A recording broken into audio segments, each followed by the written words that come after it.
Hello my dear viewers, আসসালামু আলাইকুম।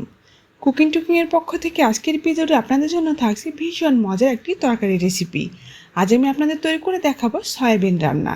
কিভাবে পারফেক্টভাবে এইরকম সুস্বাদু করে সয়াবিন রান্না করবেন সেটা রেসিপি আমি আপনাদের সাথে শেয়ার করেছি। আশা করছি আপনাদের সবার কাছে অনেক ভালো লাগবে। সয়াবিন এরকম থাকে, বাজার থেকে কিনে নিয়ে আসার পরে প্যাকেটে কিন্তু এরকম শুকনো সয়াবিন থাকে। এটাতে কিন্তু অনেকটা ময়লা থাকে, একটু পরিষ্কার করে নিতে হবে। আমি এখানে মোটামুটি 1.5 কাপের মতো সয়াবিন নিয়ে নিয়েছি। একটা প্যানের মধ্যে কিছুটা পরিমাণ পানি আগে থেকে দিয়ে দিয়েছিলাম, গরম হয়ে এসেছে। এর মধ্যে সয়াবিনগুলো দিয়ে দিচ্ছি।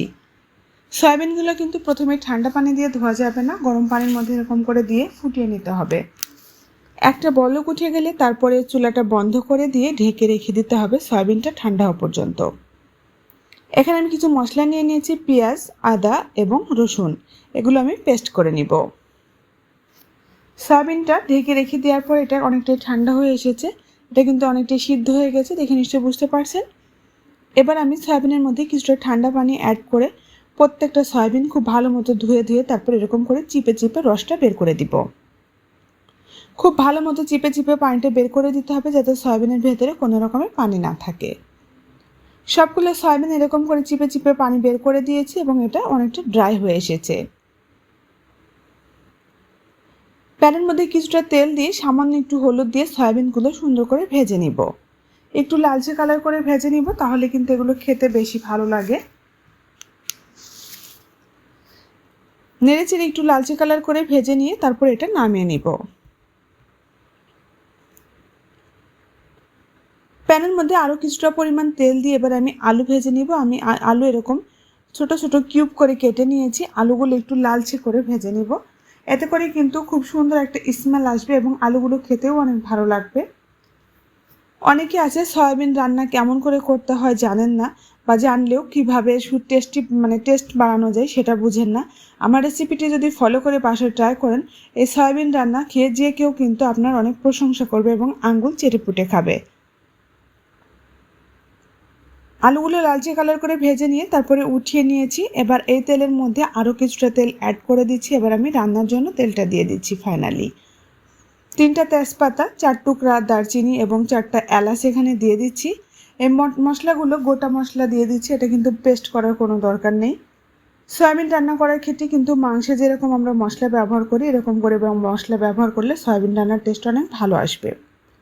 আদা, রসুন এবং পেঁয়াজ পেস্ট করে রেখেছিলাম, এটা একটু ভেজে নিলাম তেলের সাথে। সামান্য একটু পানি দিয়ে দিলাম। এবার গুঁড়া মশলা অ্যাড করব।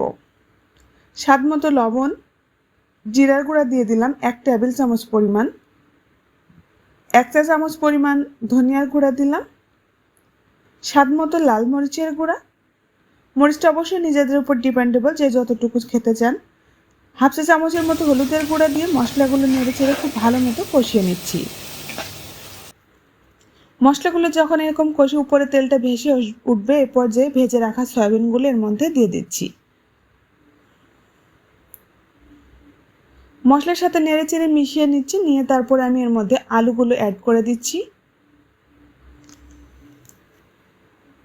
আলু এবং সয়াবিন একসাথে খুব ভালো মতো কষিয়ে নিব। এ পর্যায়ে কিন্তু 4-5 মিনিট ধরে কষাতে হবে। যত বেশি কষানো যাবে এই সয়াবিন রান্নার টেস্টটা কিন্তু ততটাই ভালো আসবে।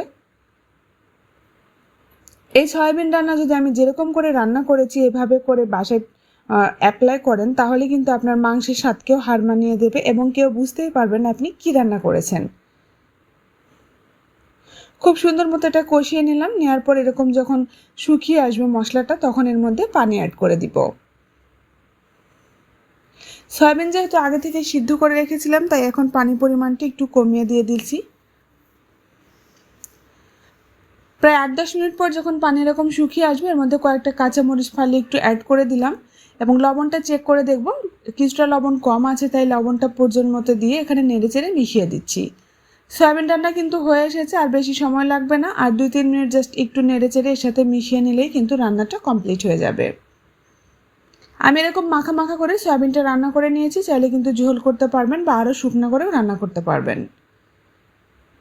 এরকম মাখা মাখা করে রান্না করলে এটা রুটি, পরোটা কিংবা সাদা ভাতের সাথেও খেতে কিন্তু খুবই ভালো লাগে।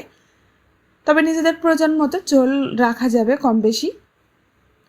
দেখে নিশ্চয়ই বুঝতে পারছেন কত পারফেক্টভাবে খুব দ্রুত এই সয়াবিন রান্নাটা তৈরি করে ফেললাম।